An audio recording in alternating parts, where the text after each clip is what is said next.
with Bruce with North Star Games, and he's going to tell us a little bit about the expansion to Quacks, and this is going to be available at Gen Con. Bruce, tell us all the exciting stuff. Oh, there's so much exciting stuff here. Now, this is in German, so it's Quacksalber von Quedlinburg, Die Krauterhexen. When it comes to the U.S., it's going to be the Herb Witches. So here's what you're going to get. You're going to get this bad boy here, so you will have a fifth player, which is very exciting. It's going to be a fifth player in black. You're going to get new books of everything that you've seen before. Most importantly, there is a new book for pumpkins that's going to give you a 6 pumpkin. So beware, the pumpkins can get you further now. That means you're going to go off the end of the handle, which you may not know what that means because you haven't played it yet. But if you're out there and you care enough about this to watch, you might go off the end of the handle. We're getting ready to talk about the Taverns of Tiefenthal. How'd I do with that? That was actually really good. I was braced for it to be like, well, and I think technically it's like Tiefenthal, but I'm an English speaker, so Tiefenthal is perfectly fine. That's what I plan to call it. Awesome. And I hear that this is a deck building, dice drafting, engine builder. So I am definitely interested in this because I love all those things. I'm here with Berkey from Game Toppers LLC, and he has some exciting things coming to Kickstarter soon. Can you tell us about what's coming? Of course. We're doing Kickstarter Game Toppers 2.0. We're coming to Kickstarter June 25th. We're at the Origins Game Fair here, but we're showing off some of our new exciting models. We have the new Luxuriant Watson. That was our #1 seller. And with it, you're seeing our brand new Viking theme mat is amazing. We also are doing a Luxuriant Premium Walnut Toppers. One of the things that our backers have been it's been so fantastic. We're totally sold out. People love the Game Toppers. But we have new innovations with our accessories and with our gaming mats. We have a new Scythe-inspired resource mat coming out. When you see this thing, it's going to blow your mind. Storage racks for your gaming mats, storage bags for your game bags, for all of your mats. We have new dice tower designs, new collapsible cup holders. I mean, we're doing a lot of things, and we have a couple new size toppers, like the new Adler, which is 36 by 48. It's a beautiful topper right here. And so everything we've been trying to do is to try to improve on what we've already done. And thankfully, everybody has really enjoyed the toppers, and it's been just a super pleasure being able to do it. Well, thank you, Berkey. We love our topper, and definitely check out the Kickstarter coming June 25th. June 25th. I'm here with Paul with CGE and Gaming Rules, and he's going to tell us a little bit about Letter Jam, which is coming out at Gen Con. Yep, coming out at Gen Con. So what you see here is a prototype copy of the game, but it's a little thinky, it's a bit clever, so don't mix it with alcohol because it's not that kind of party game. You need to be able to spell. You need to be able to spell. I'm with Ian, and we are at the Surfin' Meeple and Colossal booth, and he wants to tell us a little bit about this game called Mezzo, which actually did really well on Kickstarter recently. So Ian, just give us a quick rundown of what Mezzo is all about. Happy to. So Mezzo is a area control dudes on a map board game set in Mayan mythology. It's by designer John Cloudis. Got a lot of unique components. All of the different tribes have different sculpts for their warriors, their shamans, and their champions. You're going to be building these 3-dimensional pyramids. These are actually an add-on that you can purchase as a separate upgrade for your game, but they do look great on the board. It plays 2 to 4 of the base. There's a 5-player expansion, and we're looking to bring it out later this year, hopefully by Essen. We're looking at Dragon Boats from Maple Games. Ian, tell us a little bit about it. All right, Dragon Boats, designed by Michael Schott, with graphic design and artwork by Peter Woken. And so in Dragon Boats, this is a kind of a mystical representation of China and the mystical 4 seas. Play over a number of rounds, sending your workers out to farm or sending them up the mountain to rewards that way. And whoever has the most points at the end of the game wins. Well, thanks. When will this be available? So this is going to be start shipping to Kickstarter backers very soon, probably within the next month, July. And we will probably have it for sale at Gen Con. Look how cool these are.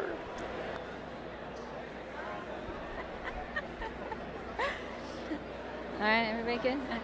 I'm with Ross and Pat at the Op, and they have a ton of new games coming out. And Pat, why don't you tell us a little bit about the new Harry Potter game? Sure, I'd be happy to. So this year we're debuting Harry Potter Hogwarts Battle, Defense Against the Dark Arts. This is a 2-player game, and it's fully competitive. So 2 players get a chance to practice their dueling skills against each other. You get to pick your own house and actually be the character. So rather than playing as Harry or Hermione as we had in the previous game, you get to be you, pick to be, say, a Ravenclaw, which is my favorite house, and then... Whatever, it's all good. Yep, and you get to pick your pet. This one adds some new mechanics that are different from Hogwarts Battle. So you're going to see the ability to play hexes on your opponent. You're going to see cards that are better for specific houses. So if I'm a Ravenclaw, I want those blue cards that are better for me. And a lot of new ways to play. So fans of the other series are going to really, I think, enjoy this one. And for folks who haven't played Hogwarts Battle, this is a really nice, approachable 2-player game for them to get into. Now we're going to take a quick look at Dungeon Academy. Ross, give us the scoop. Yeah, so the scoop on Dungeon Academy. So Dungeon Academy, it's a new roll and write that we're in partnership with Matago for. And in the game, you're taking on the role of students that are in a Dungeon Academy, and you're learning how to run through a dungeon. And so in the game, there's going to be dice that you're going to essentially roll and then reveal. And they're going to have potions and little monsters and big monsters. And you're racing against all the other players. It's a 1 through 6 player game. And then in round 3, because there's 4 rounds, you add in a corridor die, and that die blocks off certain areas that you can run through. And then in the 4th, there's a boss die, which adds in a big ogre and a big reaper and a big dragon. And you've got to defeat those guys as you go through and do it up. Well, that sounds really cool. And when is this one available? This one's going to be coming out later in August. And it's going to be available, and we're really excited to have it hit stores and do it all up. Great. So now we're looking at a Christmas-themed game, sort of. Oh, it totally is. It's Die Hard. Tell us a little bit about it, Ross. So in Die Hard, the Nakatomi Heist board game, it's a 1 versus all game where people are playing as John McClane or as the thieves. And so then in this game, there's 3 acts to the game, and it plays through each cinematic parts of the movie. In the game, John's got different things that he needs to go find. He needs to find the shoes, and he needs to save hostages, and he needs to get the walkie-talkies and the explosives, where then the thieves, they're trying to stop John. They want to get their little pieces too, while at the same time they're unlocking the code, and they're trying to crack the lock for the safe. And so John, he's got to work to make sure that he's still getting points, while at the same time doing a lot of that. Pat, what do you think? I like this game a lot because there's 2 play styles. So if you're playing as John McClane, you have one sort of set of mechanics, and then the thieves have a cooperative game that they're playing with 1 to 3 players playing on that side. And then as a Die Hard fan, we really pushed a lot to put as many like quotes and references and subtle things in there so that people who have seen this movie a million times and watch it every Christmas, as people should, are going to find those connections and say, oh yeah, I see this quote and I remember that scene, and really feel like they're reliving that experience. I'm at Yellow with Crystal A, and they have a bunch of new games coming out this year. Lots of fun things for us to look at, and Crystal A is going to give us a quick look at each of the new titles. Little Town is going to be available in July. Crystal A, what is this game all about? So Little Town is basically you are a farmer that is trying to harvest and manage your resources with tile placement and worker placement in order to collect, build, and optimize your perfect little town in your image. There's a double-sided board just so that no 2 games will be alike. Ishtar is the Gardens of Babylon. Basically, the Queen of Babylon tasked one of her gardeners to create these beautiful, magnificent gardens in the desert. Ishtar felt sorry for him and decided to create these beautiful fountains that would have everlasting water supply. So you will compete against your fellow players to see who can build the best tile placement of your garden and win the game. So Kanagawa is a favorite at Tantrum House. We have the base game, and now it has an expansion, Yokai, and it's actually available right now. What does this expansion bring? It brings new lesson cards, which can be used to paint more beautiful paintings, new diploma tiles, and real wooden yokai ponds.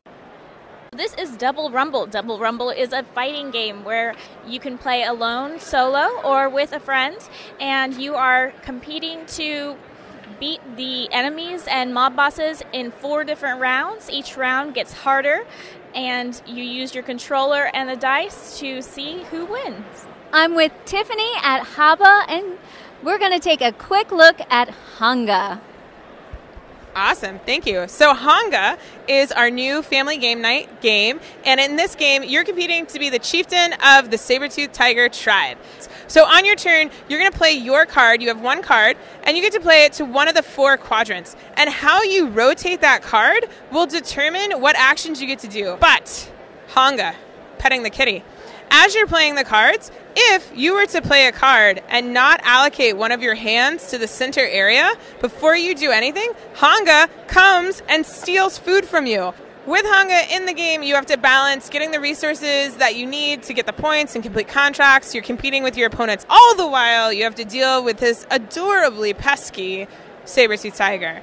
So yeah, that would be Hanga from Haba Games. I'm at Academy Games with Gunta, and he's going to tell us a little bit about their upcoming Kickstarter for One Small Step. It has some really interesting things going on, including worker placement, but with teams. So can you tell us a little bit more about this? Yeah, I'd love to. Hi, everybody. This is One Small Step. First, this is going to be on Kickstarter July 16th. That's 50 years after the Apollo 11 mission launch that landed men on the moon. So we really want to commemorate this with this great worker placement Euro game. What makes it so unique is the team aspect. You can play this 1v1, but it's merely meant to be played 2 players versus 2 players, where you're either playing as the Soviet Union or the United States Space Agency. Each player on your team will control a different type of worker. So when it's our turn, we have to coordinate and decide which one of us will place a worker. Each space on the board has a different effect depending on what kind of worker you place on. So what that means is that when you place a worker, you're not only blocking your opponents from using that space, but you're also blocking your teammate from using the alternative space. The main thing you're trying to do is collect higher tiered resources, and you're using these to launch satellite missions and manned missions into space. The first person to reach the moon and land a man on the moon gets some bonus VP and ends the game. But they might not necessarily win, because the winner is the most VP, which represents who gave the most to the man's knowledge to allow us to land on the moon. So it's a great team game, which makes it perfect for playing with people that might not be familiar with Euro games, and for playing with children who are just getting into gaming, because you can play where an experienced gamer with a less experienced gamer. So yeah, we're really excited. Again, it's coming out on June 16th, the Kickstarter. I'm here with Nolan with Deepwater Games, and he's going to tell us a little bit about their new game, Claim. Hey Melissa, thanks so much for having me. So Claim is a 2-player trick-taking game. The king has just died, and you are trying to claim the throne. But in order to claim the throne, you have to win the favor of the 5 factions. So in the first phase, you're playing cards out of your hand to win tricks in order to recruit followers. And then in the second phase, you're going to pick up those follower cards, and that's going to become your hand for the second phase, and you're going to play cards out of that hand to score them. And so it's a really quick, fast-paced 2-player trick-taking game that we have just been absolutely loving. Well, that sounds great. Just looking at the art, there's so much character in these cards, so I think it's going to be a great game for 2 players. Claim from Deepwater Games. I'm with John from Genius Games, and they make a great line of science games. And John's going to tell us a little bit about Periodic. Yeah, thanks for doing this. So Periodic is a game that takes place on the actual periodic table, right? So if you look at the board, you'll see what you would normally recognize from, say, a college or a high school chemistry course. So the way the game works is each player has a flask, and they're trying to move around the board to claim elements that are on these goal cards up here. And it shows you how different sets of elements are represented in nature or in industry or in our bodies. And that's basically the game.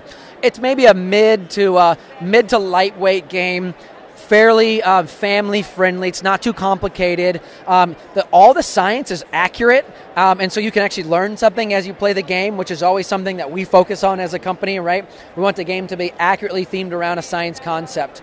And it's our 4th game, I think, of our chemistry line. We have ion, covalence, and subatomic, and then now periodic. So you can almost teach a course in chemistry while you play these board games, right?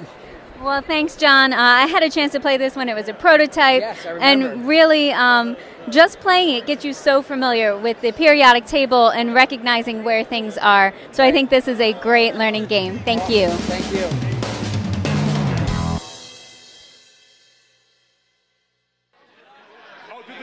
Bobble now. Yep. Got her hands below. I think she counts in that one. It's below the line. Yeah, that counts. Okay. I'm with Bruce with With North Star. with the narwhal.